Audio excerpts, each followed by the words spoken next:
todos, haciendo inicio a las actividades académicas de la unidad curricular Programa Algoritmos, Estructuras y Programación correspondiente a el corte 2023-1. Entonces, hacemos inicio con lo que es Programas, Algoritmos, Estructuras y Programación 1. La idea de este contenido es llevarnos hacia un nuevo nivel de la certificación de los contenidos, de la certificación de las técnicas, de la certificación de lo que es realmente la información, cómo debe trabajarse la información y cómo debe hacerse uso de las diferentes técnicas y herramientas que tenemos dentro de la programación para trabajar de forma adecuada. Para eso, entonces, primero que nada, tenemos que definir lo que es propiamente algoritmos. Algoritmo podríamos definirlo, primero que nada, entonces, según tres vertientes. Tengo propiamente lo que es el lenguaje, la Real Academia Española, como un conjunto ordenado y finito de operaciones que me van a permitir hallar una solución a un problema. Hay un planteamiento, hay una necesidad, y a través de ese conjunto, de ese orden, de esa lista de procesos, de ese mecanismo que activo, simplemente logro resolver, logro conseguir una forma de dar fin o de dar solución a alguna situación problemática. Desde el punto de vista matemático, que es como generalmente se trabaja, los algoritmos son secuencias de pasos finitos, es decir, contados específicos, tienen un fin. ¿Por qué tienen que tener un fin? Porque gracias a que llegan a un fin es que se puede resolver un problema. Si son pasos infinitos, nunca voy a llegar a la solución. Siempre entonces un algoritmo va a ser un conjunto de pasos que me va a permitir dar solución a un problema. Propiamente en la informática, que mantiene el mismo sentido, pero se refiere a cualquier procedimiento computacional, es decir, a través del uso de herramientas informáticas, que entonces tiene una forma específica de trabajarse, de escribirse y que trabaja en función a datos de entrada para poder llegar a unos datos de salida, que son las soluciones. Siempre que trabajamos con un algoritmo, tenemos que entender que iniciamos con un pseudocódigo. El pseudocódigo es un paso intermedio entre los diagramas de flujo y lo que es propiamente un lenguaje de programación.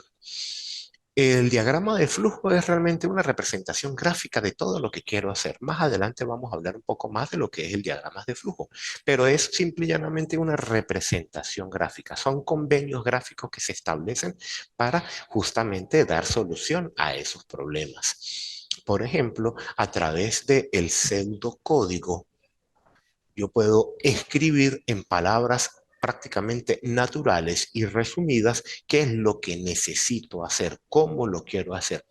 Ciertamente hay muchas formas de hablar de pseudocódigo, es decir, de todos modos existen convenciones de pseudocódigo, pero sí todos van en un mismo camino. No es propiamente un lenguaje de programación, es un pseudo lenguaje, es un pseudo código, es casi un código, pero no llega a serlo. Para darle cierta facilidad, para darle más holgura, más libertad de pensamiento a los que están encargados de resolver el problema. Las características del pseudocódigo es primeramente que se trabaja a través de una herramienta. Por lo menos en este caso, vamos a trabajar con herramientas de uso educativo. La idea es utilizar herramientas de programación, plataformas de educación que sirven como fin educativo.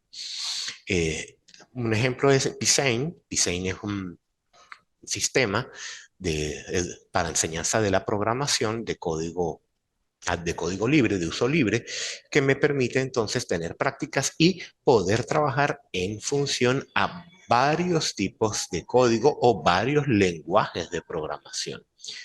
También es una forma de representación sencilla de utilizar y manipular, porque como les estoy diciendo, no tiene tanto, no está encerrado en su estructura, no tiene tantos prerequisitos de cómo debe escribirse, sino que se puede escribir de una forma más natural, más fluida, como hablaríamos nosotros mismos.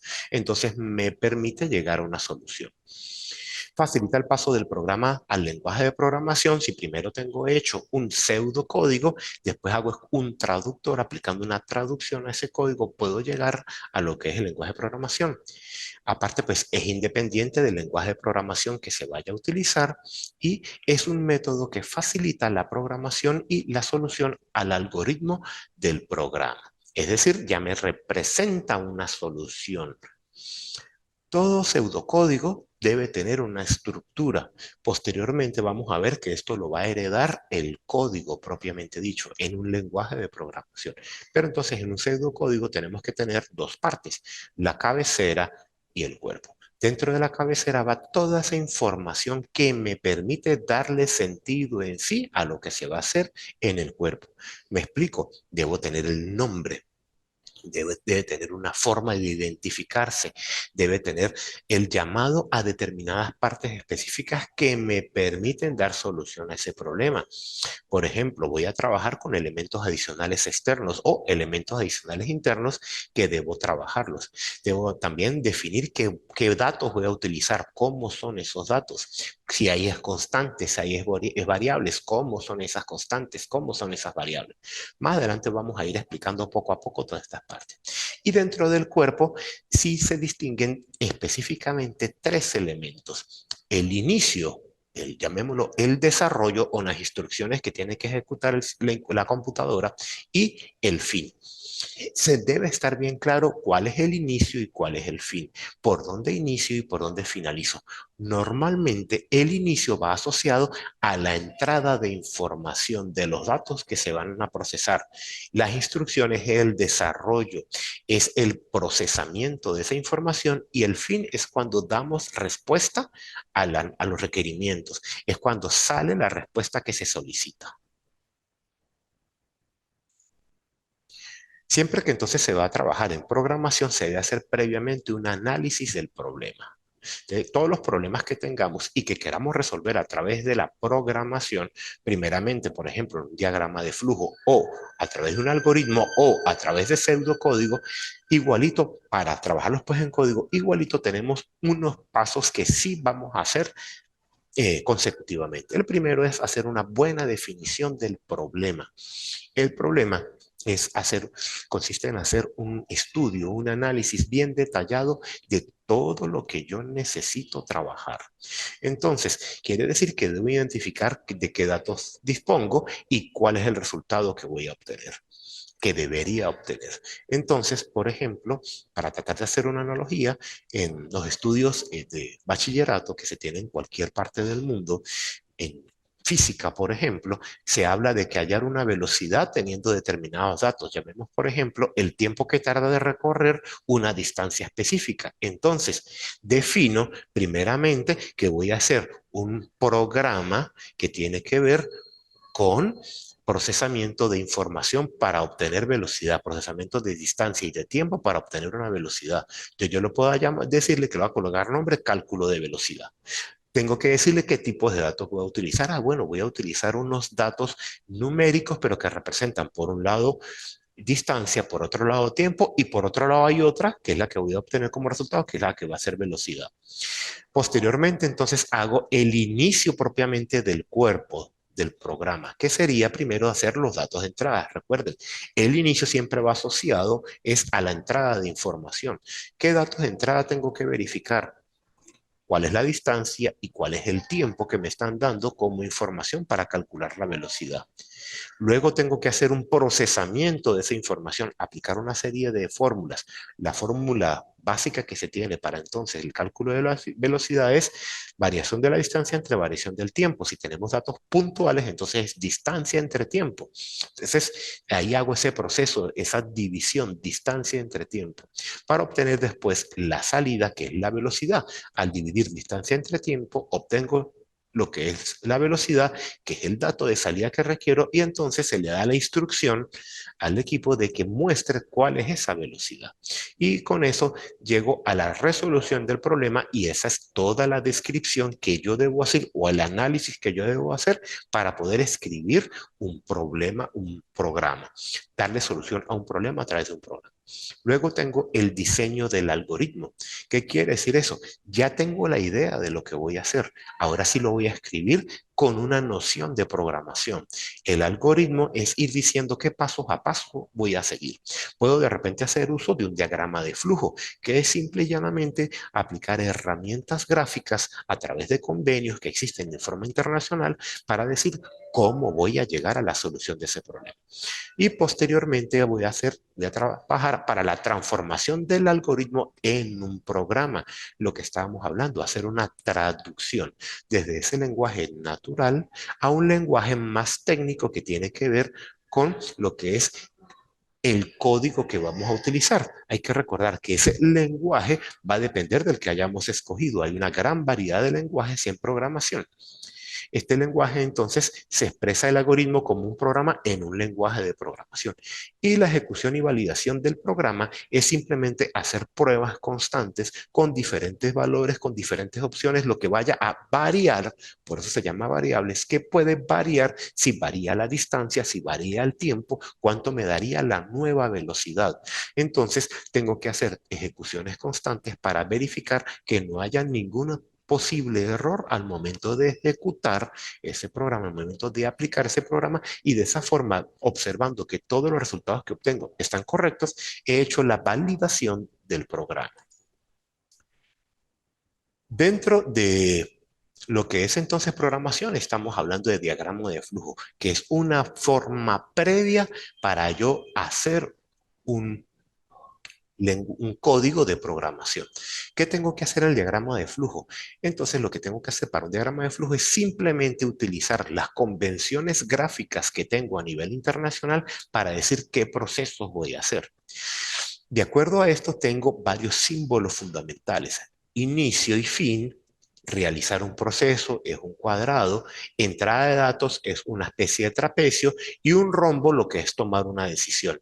Observando que entonces inicio y fin del proceso tienen las esquinas redondeadas, mientras que realizar un proceso tiene las esquinas agudas.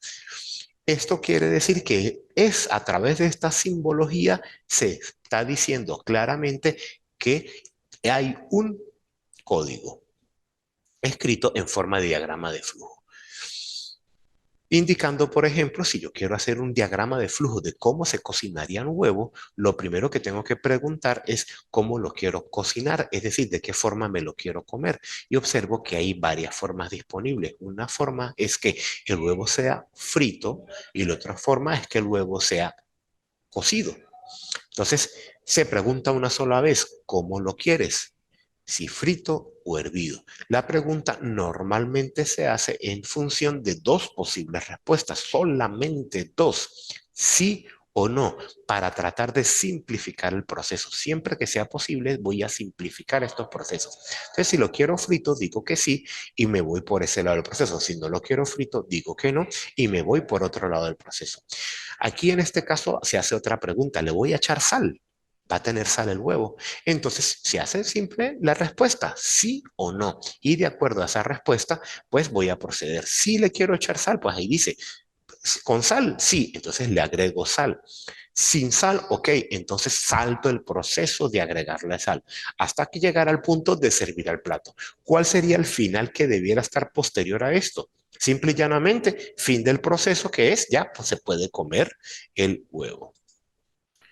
Todo programa debe tener una estructura general tal cual como lo estábamos nombrando hacía un momento, que debe tener una parte de codificación y una parte de desarrollo.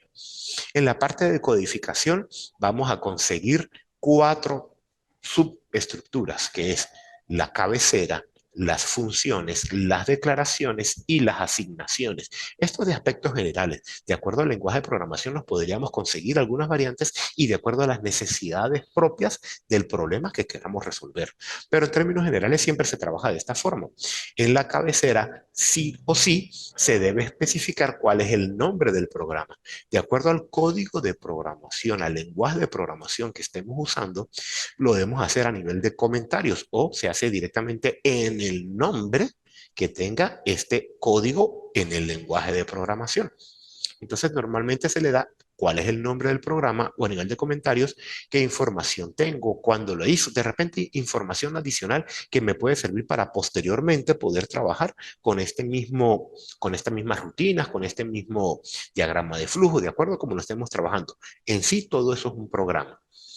También tenemos las funciones. Funciones es cuando voy a hacer la llamada a algo externo, a algo adicional. De repente yo ya tengo creado otras especificaciones, otras fórmulas que me sirven para utilizar acá, o voy a hacer el llamado a algo que se conoce como librerías, que es simple y llanamente herramientas prediseñadas de las que puedo hacer uso en la resolución de un problema en un lenguaje de programación.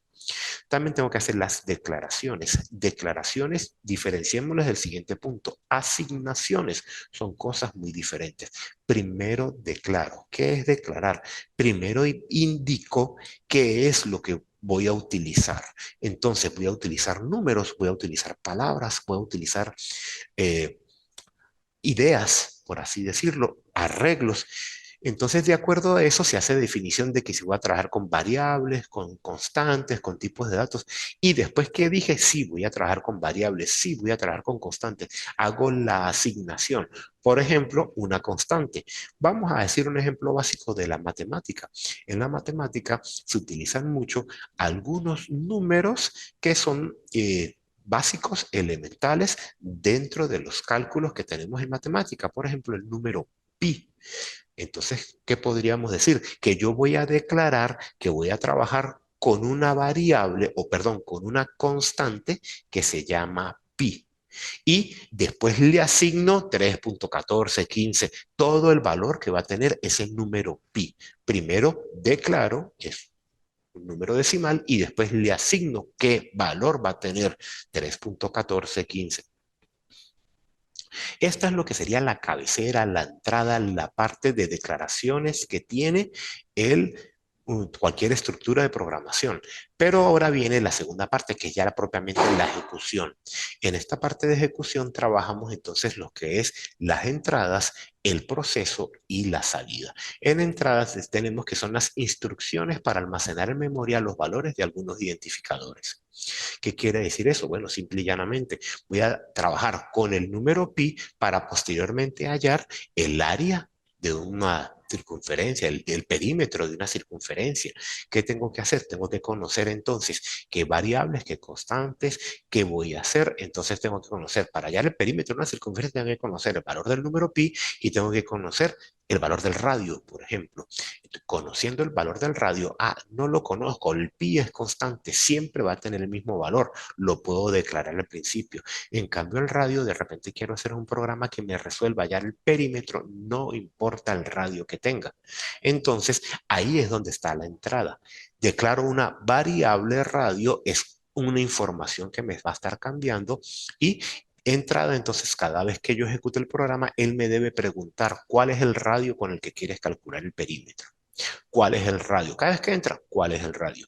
Yo le doy el valor del radio, por ejemplo, 1 es el radio, entonces ahí vienen las acciones de control. En las acciones de control él lo que hace es hacer las operaciones necesarias para darle solución al problema. En este caso es simplemente aplicar una fórmula. El perímetro iría siendo 2pi r, es decir, 2 por el número de pi por el valor del radio.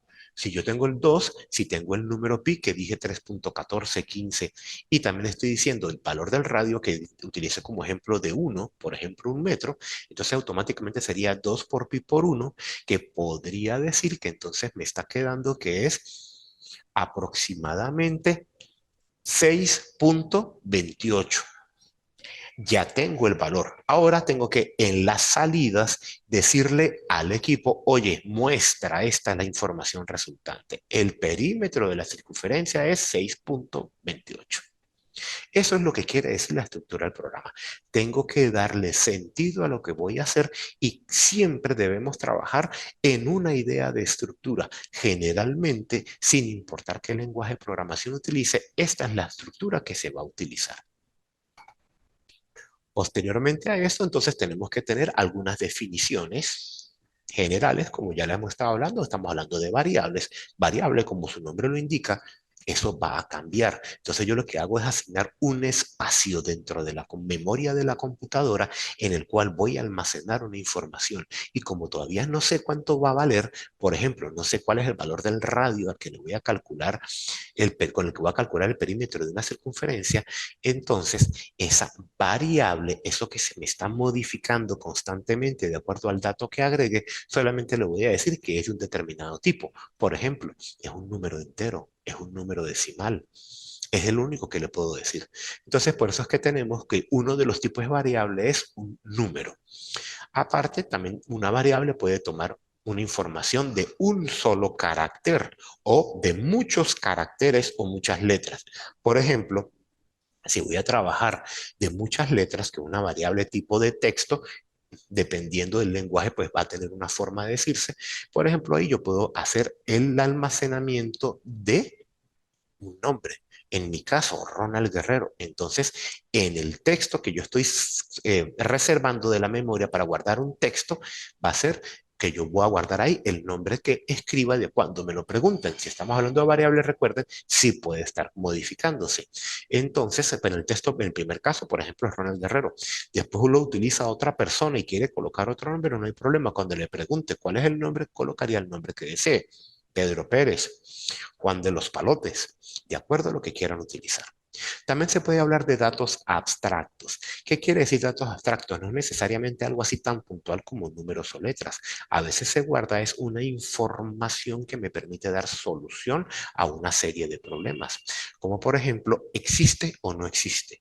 ¿Es verdadero o falso? Sí o no, directamente. Pero se convierte en una información abstracta porque por sí sola no somos capaces de definir qué quiere decir eso. Por ejemplo, si es verdadero o falso. ¿Qué es verdadero o falso? ¿Qué es nulo? No lo sabemos en este momento. Entonces resulta abstracto simplemente llegar a decir eso. Pero la idea es que sí se puede hacer almacenaje de la información de ese tipo. Y por último, tenemos un ejemplo que variables pueden ser un objeto. ¿A qué se refiere con un objeto? Una variable puede tomar múltiples valores a la vez. Por ejemplo, si yo voy a almacenar dentro de una variable algo que puedo llamar en este momento un vector. ¿Qué sería un vector? Múltiples, por así decirlo, múltiples variables de un solo tipo, pero una al lado de la otra. Una lista de personas. Me dirían, es como que si tenga varias veces una variable de texto. Primero coloco a Ronald Guerrero, luego coloco a Pedro Pérez, luego coloco o un conjunto de números. Uno, 2, 3, 4, 5. Eso podríamos llamar que es un objeto si le hacemos la analogía a un vector.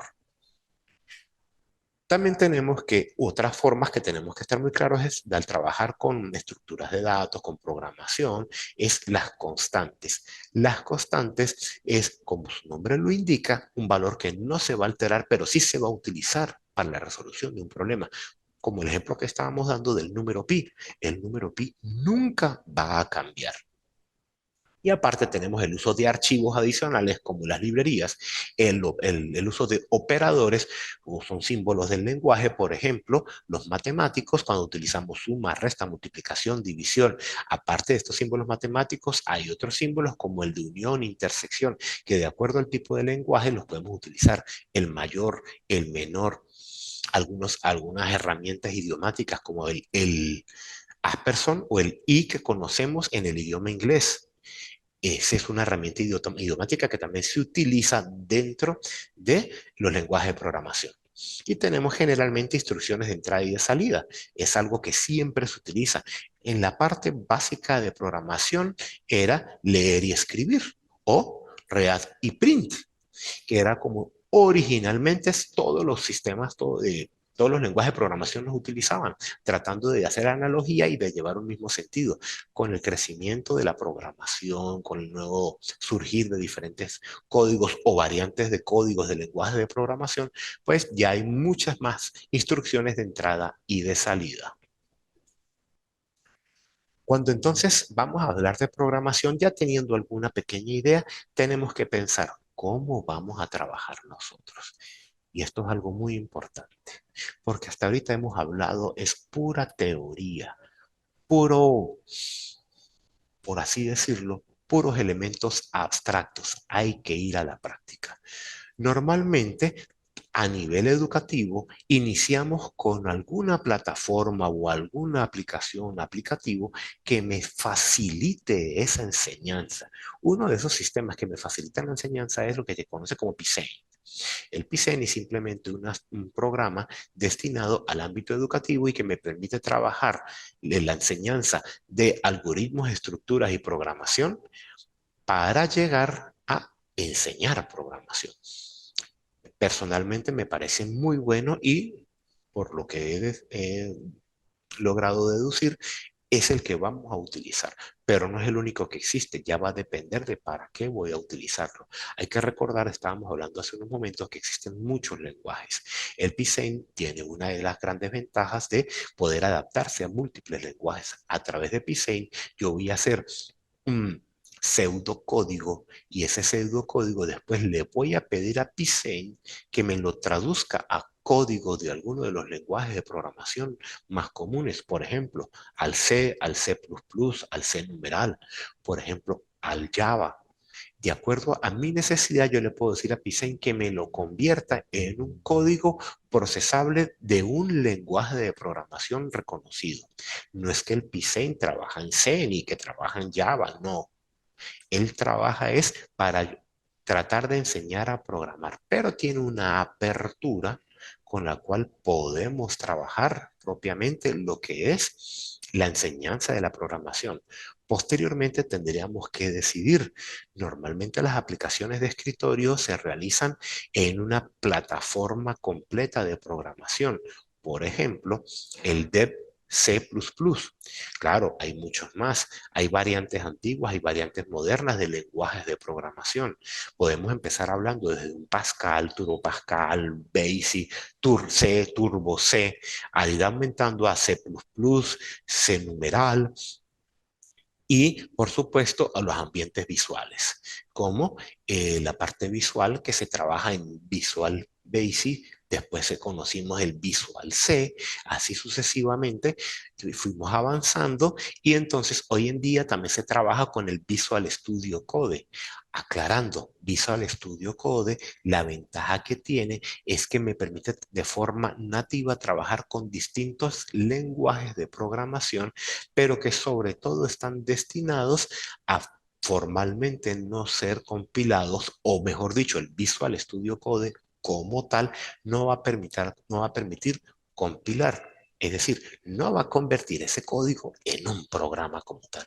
Pero dependiendo de cómo estés trabajando, qué lenguaje estés interesado en utilizar en Visual Studio Code, sí se va a poder ejecutar en determinados ambientes de un sistema informático. Por ejemplo, si en Visual Studio Code estás trabajando lo que hoy en día se conoce como programación web y que en un momento se hablaba solo de diseño web, es decir, HTML, CSS, Java, entonces automáticamente con Visual Studio Code se establece un código, no un pseudocódigo, sino un código en función a esos tres elementos, elementos de HTML5 o un código HTML, elementos CSS o un código CSS, que es la parte de diseño del HTML, y elementos Java, que son propiamente los elementos de programación.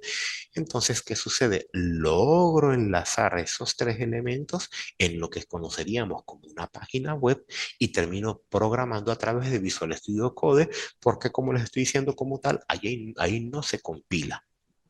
De todos modos, la ventaja que tiene el Visual Studio Code es que acepta una cantidad de elementos adicionables conocidos como plugin, por ejemplo, que me le dan mayores características al Visual Studio Code.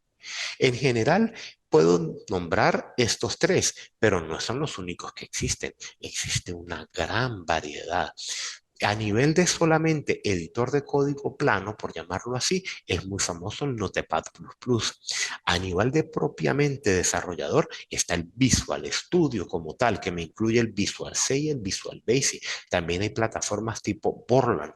También hay elementos muy conocidos por su, digamos, la tendencia a mantener código abierto. Es el lenguaje de programación o las plataformas, las interfaces de enlace al usuario de programación como es el Python.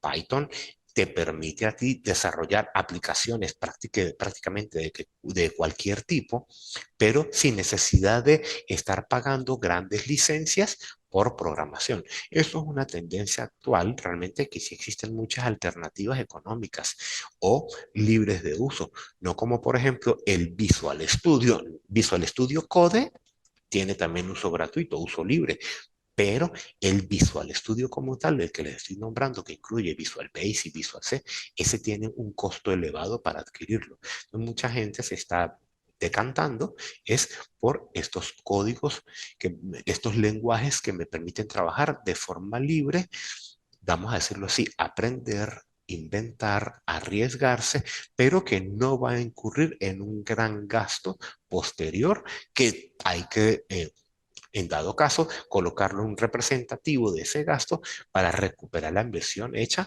directamente cuando se va a hacer el cobro por algún servicio que se hace. A nivel personal, me parece que Python es una muy buena opción, pero como estamos en un ambiente educativo, vamos a empezar con Python. De todos modos, las mayores tendencias actuales es seguir hablando de Java, de C, C++, alguna de sus variantes, C++, en numeral, y de Python. Java, de todos modos, tenemos que entender que hoy en día tengo algunas especies de variantes de Java. Lo voy a decir variantes en este momento. Posteriormente podríamos aclarar bien este tema, indagar más sobre esta información. Pero, por ejemplo, de Java tenemos los JavaScript, que son nada más pequeños elementos de código, y los TypeScript, que también son nada más el pequeños elementos de código. La ventaja que tiene el JavaScript y el TypeScript es que se hace el uso de estos pequeños elementos directamente en un código HTML. No tengo que hacer un desarrollo completo como en Java, aunque Java también puedo hacer nada más por códigos. Pero eso me da cierta libertad, cierta tranquilidad para trabajar con directamente con un editor de textos. Podría ser, por ejemplo, el Visual Studio Code, que es un editor de textos del lenguaje de programación.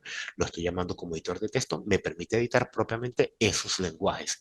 Tipo Java, tipo TypeScript, tipo JavaScript, tipo Python también podría, tipo HTML, tipo CSS. Estas tres plataformas, para el uso de las tres plataformas, no es necesario tener mucho, vamos a decirlo así, mucha invento, mucha necesidad, mucha búsqueda.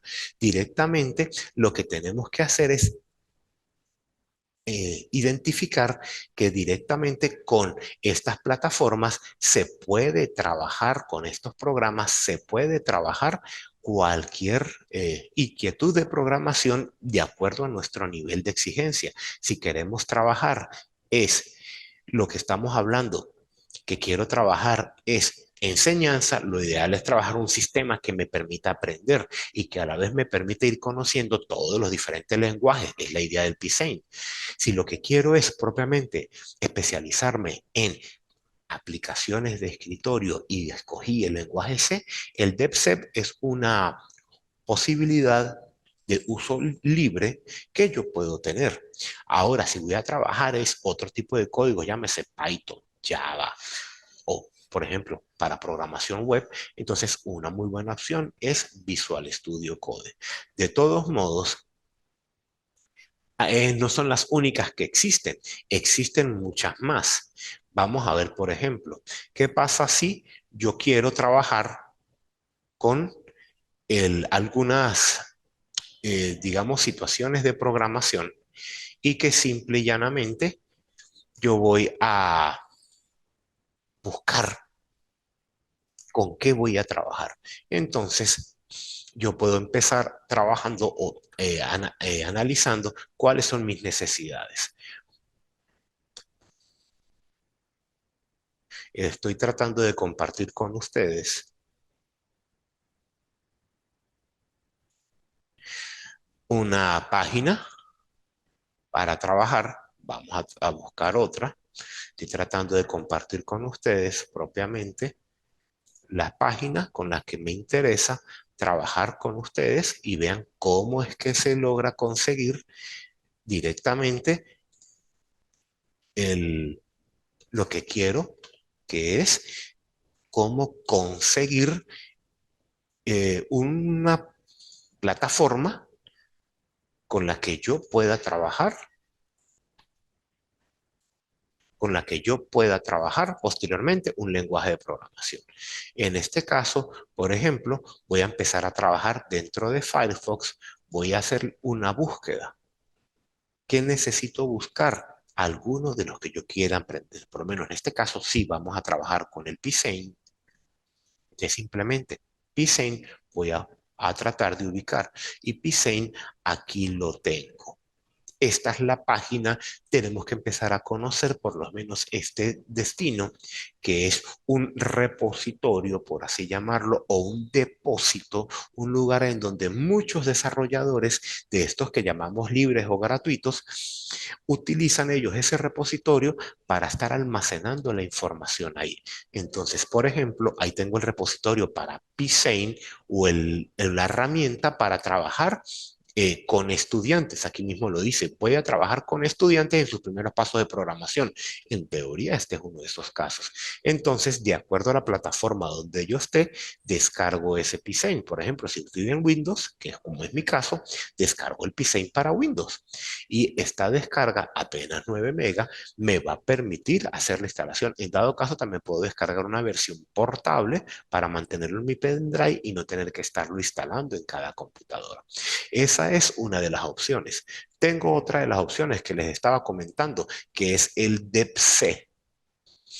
Este es un IDE o una interfaz gráfica que me permite trabajar eh, con el lenguaje de programación C++ o C++ directamente sin necesidad de hacer grandes desembolsos de dinero, porque los ambientes de desarrollo de programación siempre tienden a ser costosos. Aquí tengo el DEP C++ y que es simple y llanamente, si vemos aquí algunas capturas de pantalla, es simple y llanamente un lugar en donde yo voy a escribir un código y yo lo puedo ir haciendo de forma ordenada. Y al hacer esa escritura de forma ordenada, simple y llanamente, yo voy a poder obtener. ¿Y qué es lo que hay que hacer? Simplemente descargar e instalar. ¿Por qué? Porque es lo que queremos, un sistema, un entorno de desarrollo, de programación que en este momento no me acarree en gastos. Y la otra opción que les había dicho, el Visual Studio Code, que es de Microsoft, por lo cual también da cierta confianza para usarlo en el sentido de que si estoy trabajando bajo Windows, podría trabajar con Visual Studio Code porque se van a entender muy bien. Entonces, simple y llanamente es ir a la página de el Visual Studio Code y descargar las versiones estables. Siempre es recomendable utilizar las versiones estables. Me explico. Dentro del mundo del software, de los programas, casi siempre trabajamos nosotros sin darnos cuenta, es con versiones estables. Pero hay personas que les gusta trabajar con versiones de desarrollo porque ya tienen nuevas opciones y las van probando de primero. Pero en estos casos siempre es mejor trabajar con versiones estables para evitar errores desconocidos porque al no ser una versión estable pueden haber una gran cantidad de errores desconocidos. Trabajamos entonces con las versiones estables y los descargamos. Aquí tengo que hacer una aclaratoria. Muchas veces cuando instalemos algunos de estos elementos me va a decir que hace falta algún elemento dentro de mi computadora para poder utilizar ese sistema o esa herramienta de programación. Uno de esos es lo que se conoce el Visual Redistribuible. ¿Qué significa eso? Es simplemente unas librerías, hace unos momentos se las nombré, unas librerías necesarias para poder trabajar en la computadora. Y justamente son librerías de C++. ¿Por qué? Porque justamente Windows está desde un principio trabajando con estructuras C. Microsoft Windows, Linux, se han hecho originalmente bajo programación en C y también después en posteriores plataformas, en C++, por ejemplo. En este caso, para yo poder trabajar muchas veces el Visual Studio Code, tengo que tener instaladas unas librerías, porque Visual Studio Code solamente me incluye lo que es ese entorno gráfico para programación, pero no las herramientas que llegue a necesitar. Entonces, muy normalmente tengo que muy seguramente tengo que tener instalado el Visual Studio C.